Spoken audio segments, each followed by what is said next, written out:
మేము మనుషులుగా బలంగా ఉన్నాం, మేము ఇలాగే ఉంటాం, మేము కాలు మీద కాలు వేసి కూర్చుంటాం అనేవాళ్ళు నా విషయంలో సూర్యకుమార్ నుంచి మేము ఏం తప్పులు చేస్తున్నా సరిదిద్దుకుంటే అప్పుడు అహంకారం పోతుంది, తమాషా పోతుంది. ఎలాగన్నా మా ఆఫీసర్లే మోసాలు చేయడాలు అప్పుడు కూడా ఇలా సీరియస్గా చూసి ఆ బీసీలని గోళ్ళను ఇంకోళ్ళు ఎస్టీ వాళ్ళని రెచ్చగొట్టి నానా దౌర్జన్యకర పనులు చేసి ఎస్టీ వాళ్ళు ఎస్టీలను కొట్టారు, ఎస్టీ అమ్మాయిని కొట్టారు, పోలీసులే సహకరించేస్తున్నారని చంద్రబాబు నాయుడు చెప్పడం, నాటకాలు ఆడుకుంటూ కూర్చోవటం, మీలో మీరు మనుషులు మోసం చేయటం, పెద్ద పెద్ద ప్రెస్ మీట్లు పెట్టడం, ఆవేశం ఆతృత ఎక్కడ బాధపడిపోయారు, మానవత్వం చూపించారు, ఇల్లు ఇవ్వటమే కాకుండా చీరలు జాకెట్లు కూడా ఇచ్చారు. ఎలా ఆలోచిస్తున్నారో ఆలోచించుకోండి. అకౌంట్లో డబ్బులు వేశారు, ప్రధానమంత్రి అయినా రైతుల అకౌంట్లో డబ్బులు వేశారు. అప్పుడు వాడి పరిపాలన విధానం లేదు. ప్రతి మాట దగ్గర చూసుకోవాలి, మనసు దగ్గర చూసుకోవాలి. ఆలోచన విధానంతో సర్వం కాలమే కదిలింది, గంటన్నరలో 10-15 ఏళ్ళ కాలం కదిలింది కదా, అలా ఉంది ప్రపంచం, సురక్షితంగా ఉంది. ఇప్పటికీ నన్ను పట్టుకోవడం కూడా అందరూ ఒకటి అవ్వకుండా ఈ పాటికి లెటర్ పంపిస్తే ఎక్కడికైనా వెళ్ళకుండా రాకుండా ఎలా కూడా మానేసి ఎక్కడికి వెళ్ళటంట తమాషా చేద్దాం అని మానేసి చంద్రశేఖరరావుని ఆలోచించండి. తెలంగాణ తానే సంపాదించాడు, కష్టపడి సంపాదించాడు, నిజం కాదు అది.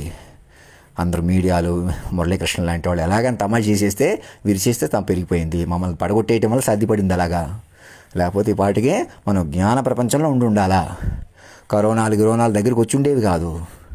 ఆ ఉల్కాపాతాలు పడతాయి, అవేవో పడతాయని కూడా అలాంటివి కూడా తెలిసి ఈ పాటికి మనం జ్ఞాన తపస్సుతోటి దివ్య జ్ఞానంతో ఉండవలసింది. ఇప్పుడు జ్ఞానం లేదు, అప్పటికప్పుడు హైలైట్ బలమే తప్ప, అప్పుడు కూడా సూటు బూటు అందం తప్ప మనసు అందం లేదు ఎవరికి.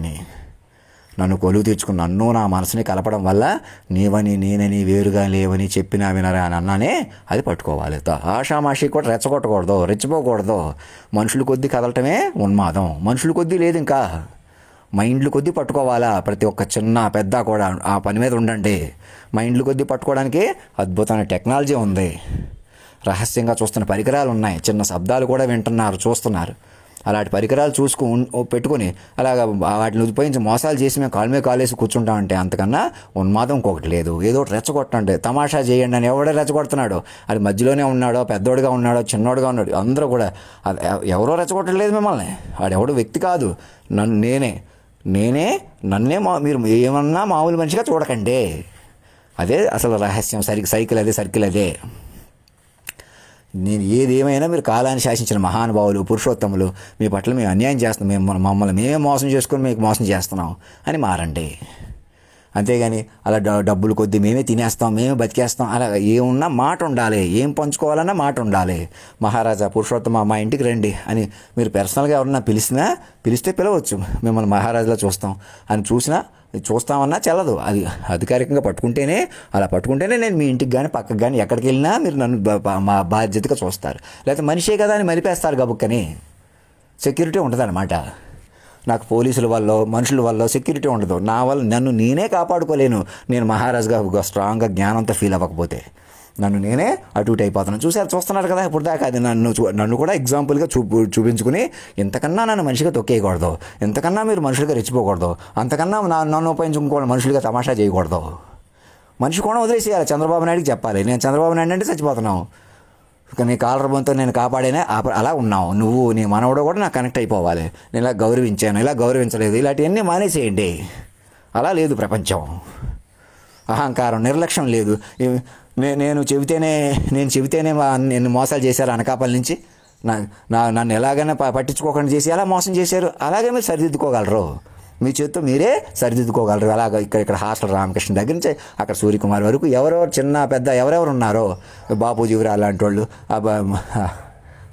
గొల్లలను ఉపయోగించుకుని ఏదో ఒకటి రెచ్చిపోవటం, మా తమ్ముడే చచ్చిపోలే చేసేయటం, మాలో మేము ఏదో పాయింట్లు ఉపయోగించుకుని నేనే చచ్చిపోదాం అనుకుంటున్నాను, చంపేద్దాం అనుకుంటున్నాను, ఇలా ఉన్మాదంగా ఆలోచించడం, మాట్లాడితే బలి అని వేయటం పేపర్లో.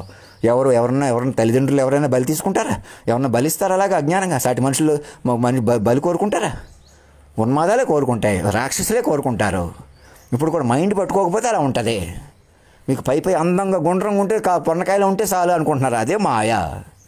తెలుసుకోవాలి, వినాలి, చెప్పుకోవాలి. నేను ఏదో తిట్టేస్తే తిట్టేసినట్టు కాదు, అసలు సంగతి ఏంటి, ఆ పాటలోకి వెళ్ళాలి, ఆ మీనింగ్లోకి వెళ్ళాలి, చెప్పుకోవాలి. వాటిని ఇంగ్లీష్లోకి హిందీలోకి తర్జుమా చేసే బోల్డ్ అంత పని ఉంది. అలా కుక్కల్లా తిరగడం ఎందుకు? అందరూ ఆ పని చేసి చూసుకోవచ్చు కదా. అలా కాదు, మేము పోలీసుల్లా ఉంటాం, ఊళ్ళ మీద పడి బతుకుతాం, మేమే రేపులు మటలు చేసేసినా మేమే పెద్ద మనుషుల్లా చలామణి అయిపోతాం అని ఉన్మాదం నుంచి బయటికి రండి. మనం మనం మన చేతిలో ఉంది, భయపెట్టి బతికేయచ్చు, ఏదైనా చేసేయచ్చు, మార్పు ఈ టెక్నాలజీని తమ్మిని చేసేయచ్చు. వాళ్ళు ఎవరు సెల్ ఫోన్ లేక చచ్చిపోయారు, సెల్ ఫోన్ లేక చచ్చిపోలేదు, కమ్యూనిటీ లేక చచ్చిపోయారు. అందరిని కలపక ఫేస్బుక్ అవి ఉపయోగించుకుని నాలాంటి వాడిని లేక ఒక్కడికే సెల్ ఫోన్ కావాలి, నేను కూడా ఒక్కటి సెల్ ఫోన్తోనే కూర్చొని ఉన్నాను ఇక్కడ అని చూపించడం అనమాట. ఉన్మాదంగా కలుపుకోకుండా బయటికి రావట్లేదు, పక్కకి వెళ్ళట్లేదు, వెనక్కి వెళ్ళట్లేదు అని మనుషులు కొద్దీ డీల్ చేయాలి. ఎవరు పేపర్లు, మీడియాలు, సినిమాలు అలాగే ఉండాలి అని ఉన్మాదం వల్ల అవన్నీ నేను మాటకే చెప్పానని అందరికీ చెప్పకుండా, మీరు తెలుసుకోకుండా, వినకుండా, అలా నన్ను బయటికి తీసుకురాకుండా, అప్పుడు నువ్వు మనిషివే, నేను మనిషిని, ఆ ఉన్మాదమే మనుషులు చంపేస్తుంది. మీరు చచ్చిపోతున్నారు, ఇతను చంపేస్తున్నారు.